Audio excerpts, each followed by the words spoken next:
Hello and welcome to the May edition of the Faith and More Café. Please come on in and have a seat. Make yourself comfortable. Help yourself to coffee, tea, whatever you would like as we sit and share some moments of this month and this past month since the April Cafe. If you're new to the cafe, infinite thanks and blessings for finding us. It is my deepest hope and sincerest prayer that you find something interesting here, if not here, then with the Faith and More podcast, which this show is part of. And if you're returning, infinite thanks, blessings, and love for all of your love, support, and loyalty for the show. So let's begin with the big elephant in the corner of the room with the Tibetan flag on it, or I should say the Tibetan people in exile flag, which is now what it is since, I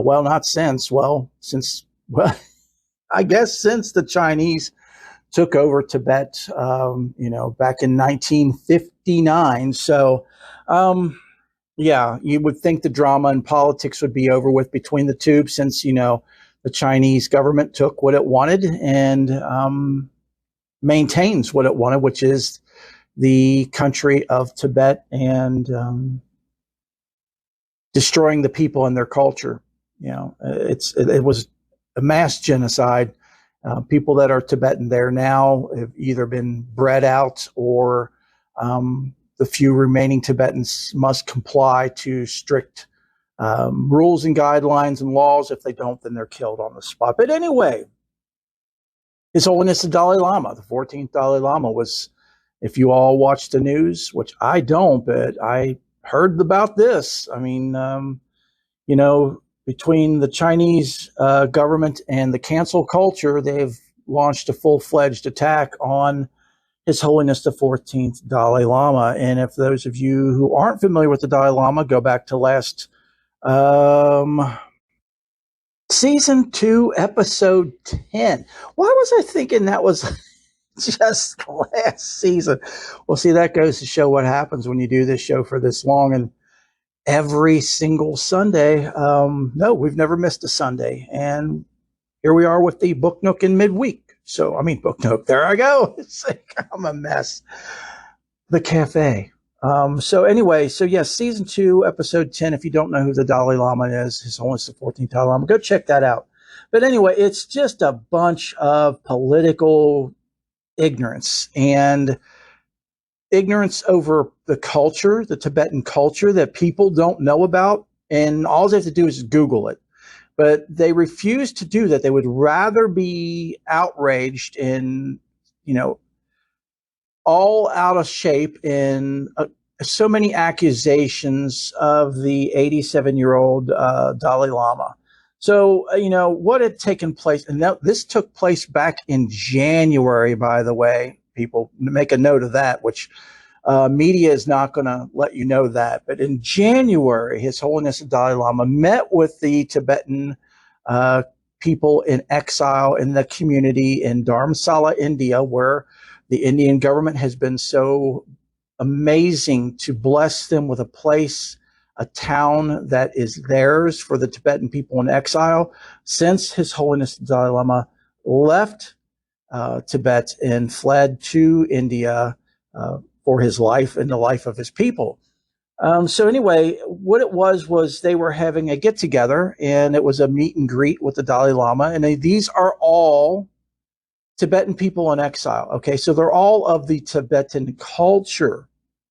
So a little boy goes up to the Dalai Lama, and he loves children because he sees the angelic beingness in children that we all too often don't see anymore. When we are born, we are pretty much angelic, clean slates. We've talked about that here on the show. I don't know how many times.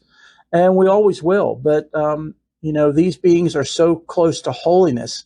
And the Dalai Lama sees this in the hearts of these children. And he's just a big hit himself.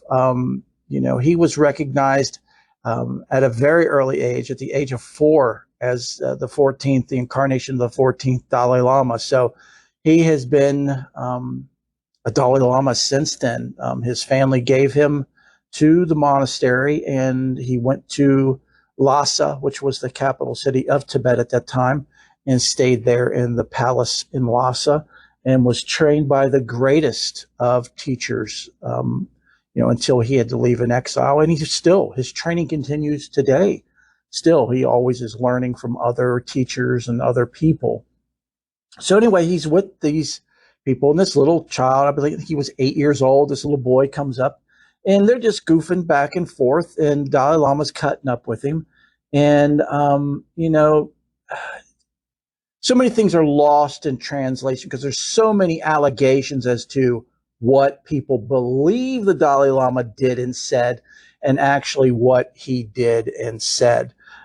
Even the video has been altered and cut and edited and spliced to make it look like something that it was not, literally was not. And I'm not here defending the Dalai Lama, because he needs no defense from someone like me. I'm just stating from the facts, and that's something that seems to get lost and thrown by the wayside these days. And that's quite unfortunate. When someone tastes blood and they want to go after somebody, and a giant government, communist government like the Chinese government pays people to do it, they'll do it. Especially cancel culture. They love to hate, and they love to destroy. And that's exactly what they had set their minds to do on the Dalai Lama. So anyways, with this 8-year-old boy, they're playing back and forth, and Dalai Lama, he kisses the little boy, and some people say it was on the lips, and that was, of course, they're now alleging that he's a pedophile. And then he sticks his tongue out at the little boy, and the little boy sticks his tongue out back. And now people are trying to say that in translation, it said that the Dalai Lama told the boy to suck his tongue, and that's not at all the truth. What it is, and this is culture. Again, all you have to do is Google this, and you can find this out. But people would rather just go ahead and attack and destroy, and people don't fact check anything. They just are ready to up and believe anything negative, especially when it comes to religious leaders or religions these days, because so many people, do not have faith or religion at all. So the sticking out of one's tongue is a sign of respect or agreement, as was often used as a greeting in traditional Tibetan culture. According to Tibetan folklore, a cruel 9th century Tibetan king had a black tongue. So people stick out their tongues to show that they are not like him and aren't his reincarnation. So the Dalai Lama sticking his tongue out at the boy, and the boy sticking his tongue out back, is twofold. The Dalai Lama reminding this young boy of his Tibetan culture from a country that this little boy has never seen and or experienced, and probably never will, because the Chinese government will never let go of the Tibetan country, which has always been independent and belonged to Tibet. Matter of fact, Mongolia was part of Tibet at one time as well, but they, agreed peacefully and understandably to separate and let them go their own way. Contrary, the Chinese have done the other thing.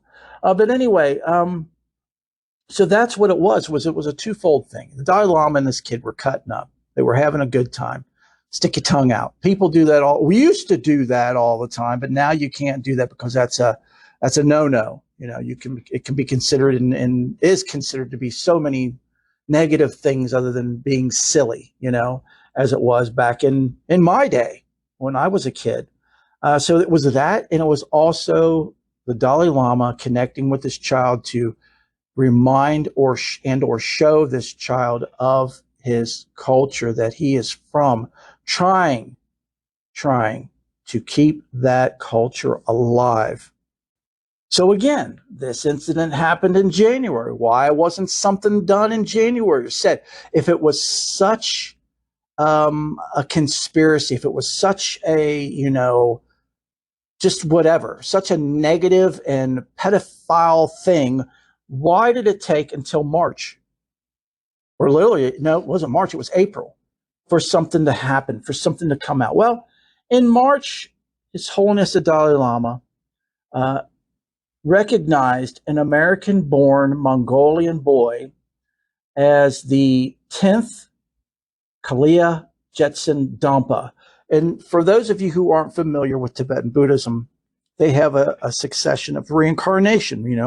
The Dalai Lama is the 14th. He's the 14th reincarnation or incarnation of the Dalai Lama.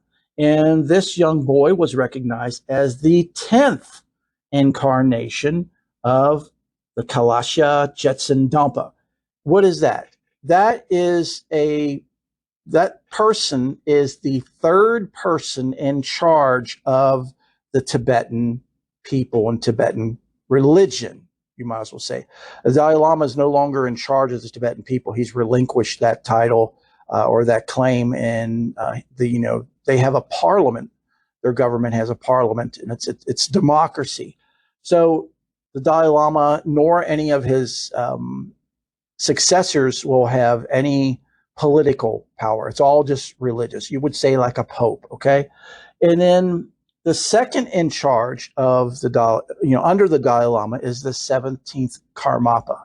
And the third in charge or, successor is this young boy who was recognized. So that is what that was about. So in March, the Dalai Lama recognizes his child as the third in charge of the Tibetan Buddhist religion, which upset and infuriated the Chinese government because they've already got plans to change and take over things when the Dalai Lama passes. In fact, they've already chosen their own 17th Karmapa. So there are two 17th Karmapas right now. One was declared by His Holiness the Dalai Lama as the legitimate 17th Karmapa, and he was chosen first, and then the Chinese government chose their own 17th Karmapa. So when His Holiness passes, they will be injecting this 17th Karmapa into, their 17th Karmapa into the Tibetan community, or what's left of it, because they have already decided the Chinese government, that is, has already decided to abolish the Dalai Lamas, and that there will be no more Dalai Lamas ever again. So anyway, this is all just part and parcel of the times that we live in. It's nothing to get upset or angry about, even though it does upset and anger.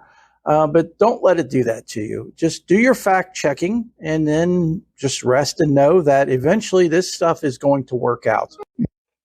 All religions have their end of days or revelation or end of times predictions. And we'll be doing a show or shows on that in the not so distant future, because it's not, again, that's another one of those things that it's not what you have been taught that it is, and it doesn't mean what you've been taught that it means.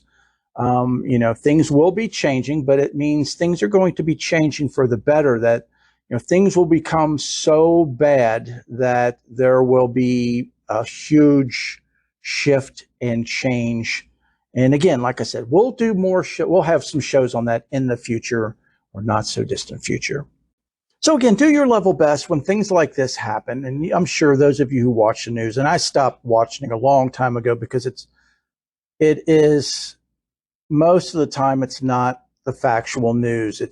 And then when it is, it's all negative, just about, with a few happy stories, strategically placed here and there. And it's just not good for you mentally or emotionally. I mean, keeping an eye on what's going on locally is, that's a good thing to do. And, the weather, things, but with the internet now, and we all have smartphones, it's easy enough just for us to find that on our own. Let you be the reporter. Let you be the weather person. Figure it out, on your own. And don't rely on people to tell you and then rely on what they're saying as fact when 9 times, or I should say 9.9 times out of 10, it's not. But we still believe that it is. And that's where we go wrong. So, it's up to us to discern and decide what is true and what's not true. And, I hope that through shows that we've done and will continue to do that, it helps you all with doing this, with discerning and not running on autopilot or not allowing the world system to dictate your life and helping you to take control of your life and to realize truly what your life is and what the Creator meant for your life to be and how you can do that. So next is prayers. And I've said this before, and I'm sure this is not going to be the last time, since it's not the first time. The prayer request list and updates that are at the end of every show, regular show, just get longer and longer and longer. And for the life of me, I don't understand why some people find it unnerving. And I've said this before, and again, I probably will continue to say this, is that, yeah, it's unnerving. It's unnerving to me as well that there's this many people suffering, and, but what can we do about that?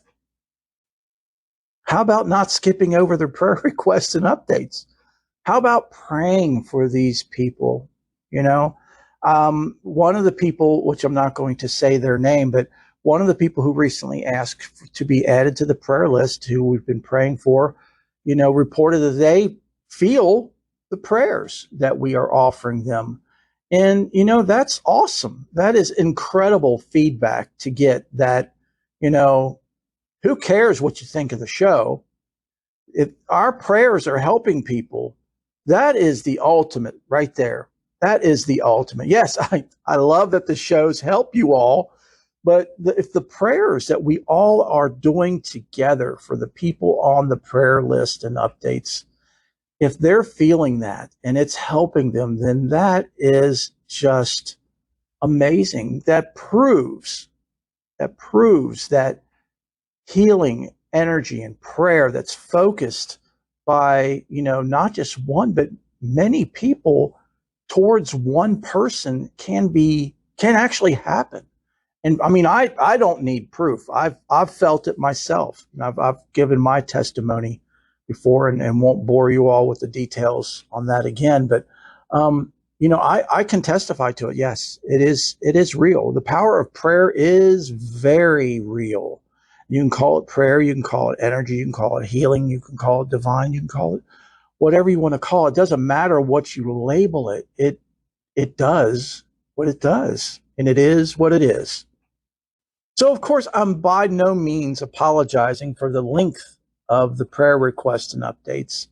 And I know a lot of you have remarked on it lately, and not in a negative way, just like, wow, each week the list gets longer and longer. And yes, it does. And, but that's good. It's good that, that's what I want people to feel comfortable with us as a family, the Faith and More podcast family. I want people to feel comfortable in trusting us with praying for them. And that's a big thing for a lot of people. Is a lot of people just won't ask for prayers because they either have very low self-esteem and don't feel that they, are deserving of it, which is, I used to be the same way. So I can't fault anybody for it. It's just, how we're, cultured and, our conditioning. But if you are one of those people, please put that aside. You are more than worth it. Please do not hesitate to reach out to me. My contact information is always at the end of every show. Don't hesitate to contact me and ask for prayers. I mean, that's one of the big reasons why we're here. And as I've just said, I've received feedback that yes, one of the people that we've been praying for has felt the energy. They've felt the prayers from us. And that's just off the charts. That is just, like I said, the greatest feedback you'd ever want to get.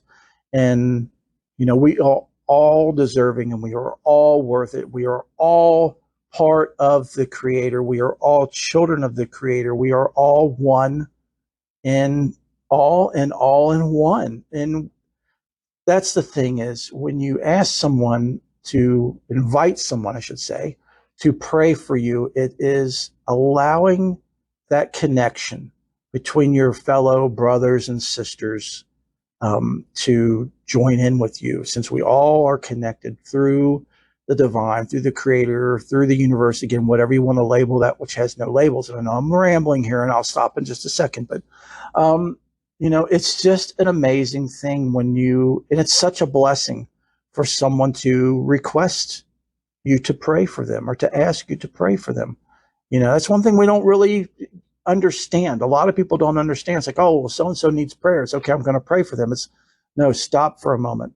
Give gratitude, thanking that person for allowing you that precious opportunity and blessing to pray for them. It's just, it's off the charts, and it's something that so many of us don't truly understand. And yeah, we should probably have a show on that, and we'll do that. We'll do that sometime in the future.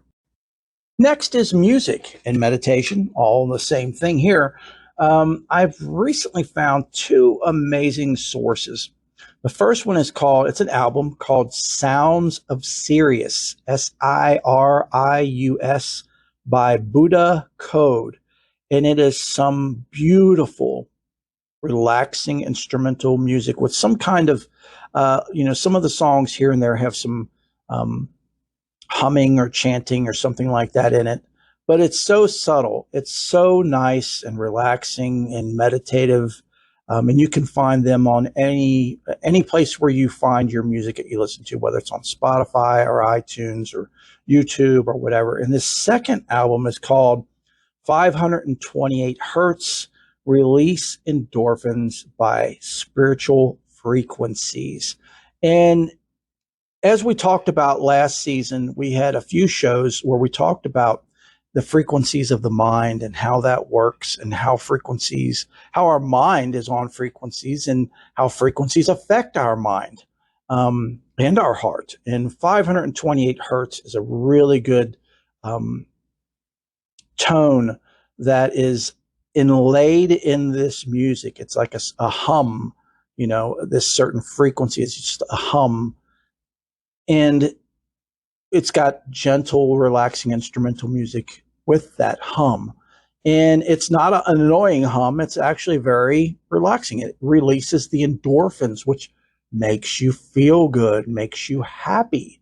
And it's awesome. These things are awesome that we have these days. And, I've talked about Stephen Halpern, who was really a pioneer on this back in the 70s.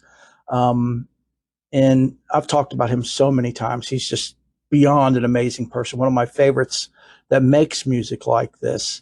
But yeah, it's just amazing with today's technology, how these types of music / meditative music are made these days that just really, really help people. And that is just, and animals too. It's great to play for your pets. It helps to relax and make them happy as well. Next is books. I highly recommend, beyond highly recommend, a book called Attaining the World's Beyond by Rabbi Michael Laitman, Laitman. And I will have a link to that in the description of this cafe. But it is just, wow. Talk about taking your heart and mind to a level that you would have never, ever conceived in this lifetime or any lifetime. This book in and of itself will do it. It's very, very deep, very scientific, but understandable. Yes, it's a Kabbalah book, or I should say Kabbalah-based book. So don't let that sway you. I know we've had some really good shows here lately, with Kabbalah related, or topics that are Kabbalah influenced or Kabbalah related. And This book is actually available on audiobook, which is how the format that I have it in. And I've been listening to it and picking at it and re-listening to sections because it's one of those that I would highly recommend getting the audio book, because that way you can easily listen to it no matter where you are, no matter where you go, and you can easily go back to it. You don't have to actually have a solid book with you, or those of you who do the digital books, you don't have to pull it up and read. You can actually listen to it. And to me, I have more time to listen than I do to actually sit and read, especially at this time right now, which I'll get into in my me updates here in just a moment. But again, Attaining the Worlds Beyond by Rabbi Michael Laitman, Laitman. I cannot recommend this book enough, folks. It really is a life and game changer. So personally, what's going on? Well, my family and I just recently moved. As I'm recording this, we just finished. And so we've actually been, as of the recording of this, so it's Saturday as I'm recording this, it's been 1 week since we've moved. And whew, those of you know who've moved before, especially after being in a certain place for over 20 years, there is so much stuff and there's so much to do and there's so much unpacking. So we're in the unpacking phase now, and our new place is just down the road from our old place. And it's actually just the exact same layout of the apartment we had, only that it's been renovated. And it is very beautiful. It is very nice. It's in a very much more peaceful area, or location, I should say. And my family and I are elated, even through all of the moving and all of the packing and all the sore muscles and tiredness. And you all know about that. So that's what I've been up to. So, I have taken a hiatus from seminary. I started that last month just so I could start packing things up on my only 2 days off each week to do that. And so, yeah, that and studying this, Attaining the Worlds Beyond, it's just, and I'm still studying it. This one I'll probably be on for at least another month or month and a half, because of the richness and depth of this text and the knowledge and wisdom that's in this. It really is a game changer, like I said. And it's really cool because at the beginning of the book, they talk about how Rabbi Michael Laitman says, he doesn't want you to just read and study this book. He more so wants you to feel. And we've talked about that in how many shows, especially last season, about moving from our head to our heart, from our mind to our heart.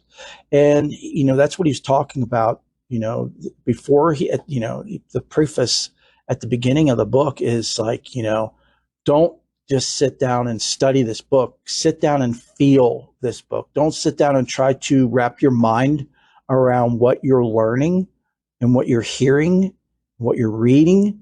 More so feel what, and that's the big thing. One of the big things of Kabbalah is feeling it and not trying to wrap your mind around it. And it's amazing when you make that shift, how much more you get, how much more wisdom you actually get. I mean, I know it sounds strange that, I need to intellectually understand this before I can, put it into practice. And it's not that way. It really is through the heart. It's like when your computer needs an update, does it analyze the information that, goes into it? You say, okay, this information is safe, or your main program for your computer tells it that it's safe. So it downloads it and it instantly incorporates it. So how can we, see that for us? It's the same way. We download this information through our heart, and that's how it automatically installs and starts to run in our programming. And it's really amazing. And yeah, we'll definitely have shows on that. If not, maybe in the next cafe, I'll talk about this some more, about this information as far as feeling instead of intellectually trying to wrap your mind around things. So, my dear brothers and sisters, that is it for this cafe. I do apologize for the shortness of it, but I have much more unpacking to do. And oh, wait a minute. I know somebody asked, and I almost forgot, about when we will be having the Faith and More episode that is going to be video and audio. And thank you to that person for easy for me to say, for remembering and for reminding me. And I wanted to make sure that I'm moved in and fairly unpacked enough to record this video of a Faith and More podcast. And that will be coming within the next couple weeks. So that's a little secret time for you guys that are listening that others wouldn't know, is that in a couple weeks, we're going to be having an episode where it's going to be video and audio. So if you want to listen to the audio like you always do, you'll have that option. But if you want to actually watch me, which I don't know why you would want to do that, but for those of you who want to, it will be available on our YouTube channel. And information on that is forthcoming. It's at the end of every show as well. And I highly recommend going to the YouTube channel. I haven't had an opportunity to put much on it here lately, but there's a lot of great stuff on it already that is so good. Some fun stuff, some interesting things. And it's just really good. It's a great way to just get some good vegan meat and potatoes that isn't clouded with garbage and corporate America or corporate world and media and all that government and stuff. So check it out.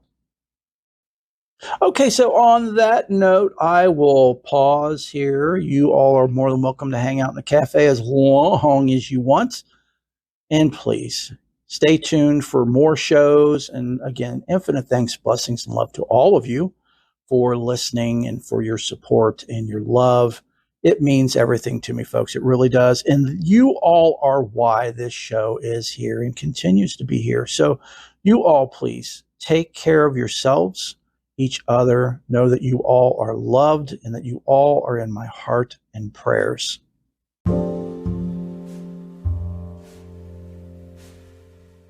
I so hope and pray that you've enjoyed the show and that you found everything that you're searching for here and more with us. Please feel free to stop by anytime, all the time. You are family. If this show has helped you, please, please, please share it with as many people as possible. Also, subscribe, rate, and review the show on whatever format you listen to. That helps move the show up in those formats, so when someone does a general search, they're more likely to find the show. And if the show has really helped you and you have the means, please consider making an offering. Offerings are a great way to help sustain and improve the show, as well as the Faith and More ministry. Offerings can be made through the Cash App. The show's cash tag is $Faith and More, or you can find us at cash.app/$Faith and More.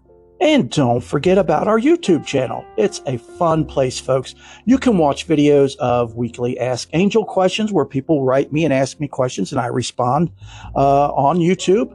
You can also watch me do bi-weekly sermons and homilies. Also, audio of our shows are uploaded to YouTube where you can listen, and much, much more. Just go to youtube.com/@Faith and More podcast. Next is prayers. I love to pray, and our Faith and More family love to pray. So let us pray for you. There are two ways to do this. The first is to email me directly at faithandmorepodcast@gmail.com. The second way is through our website. There is a form at the bottom of the website, and the website address is faithandmorepodcast.wixsite.com/my-site. And there are always links to all of these in the show notes for and description for each show. So until next time, have a blessed week and know that each and every one of you are in my heart and in my prayers. Bless you.